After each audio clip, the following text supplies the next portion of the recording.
बिहार में आने वाली इन फाइनेंस कंपनियों की डार्क रियलिटी जानने के बाद आपके भी होश उड़ जाएंगे। देखो असल में होता क्या है कि बिहार के दरभंगा जिले के भड़ौना क्षेत्र में 15 से 20 लोग मिलकर के एक अस्मिता फाइनेंस नाम की एक कंपनी खोलते हैं। उसके लिए वे लोग एक मकान में किराए का ऑफिस लेते हैं और फिर ये 15 लोग जाकर के आसपास के गाँव मोहल्लों में लोगों को अपनी कंपनी के बारे में बताते हैं। इस कंपनी का स्कीम था मात्र 10 दिनों के अंदर 2 लाख रुपए का लोन देना, जिसके लिए वे लोगों से कहते थे इसका जमा पूंजी यानी एंट्री फीस मात्र 5,000 रुपए है, जो आपको पहले पे करना होगा। ये लोग पूरे दिन घूम करके इस योजना के बारे में तो सबको बताते ही थे, साथ में रात के 10-10 बजे तक भी ये लोग काम पर लगे हुए रहते थे ताकि इस लोन को ज्यादा से ज्यादा लोगों को दिया जा सके।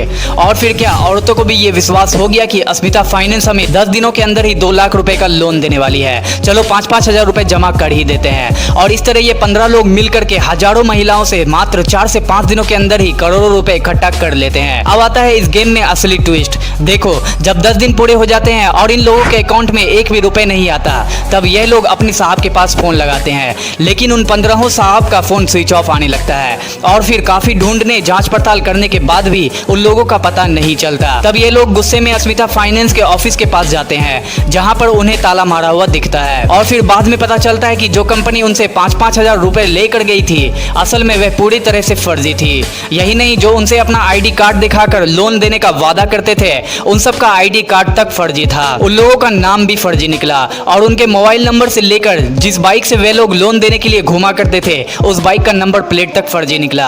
चलो ये तो हो गई फ्रॉड और क्रिमिनल्स की बात। अब आपको उन चमन चंपू पुलिस वालों के बारे में बताता हूँ, जो सरकारी सैलरी पाने के बाद भी जनता की किसी काम नहीं आते। आपको जानकर हैरानी होगी कि जहाँ पर 10 दिनों पहले तक अस्मिता फाइनेंस का ऑफिस हुआ करता था, वहाँ से मात्र 500 मीटर की दूरी पर एक पुलिस स्टेशन भी था। लेकिन इतना कुछ हो जाने के बाद भी वहाँ की पुलिस और उसकी टीम को इस बारे में कुछ भी पता ही नहीं चलता। और जब ये लोग मिलकर के इस बात की खबर पुलिस वाले को देते हैं, तब कहीं जाकर उनके कान में जू रेंगता है। और हैरानी तो इस बात की है कि ये पुलिस वाले ऑफिस के पास पहुंचते तो हैं, उसमें लगे ताले को आधा काटते हैं और फिर वहां से वापस चले जाते हैं। अब आप खुद ही सोचिए इन पुलिस वालों को अपना काम कैसे करना था, ये भी क्या उन्हें जनता सिखाएगी? अरे कम से कम उस ताले को पूरा तोड़कर ऑफिस की जांच तो कर लेते, शायद कुछ सबूत मिल जाता।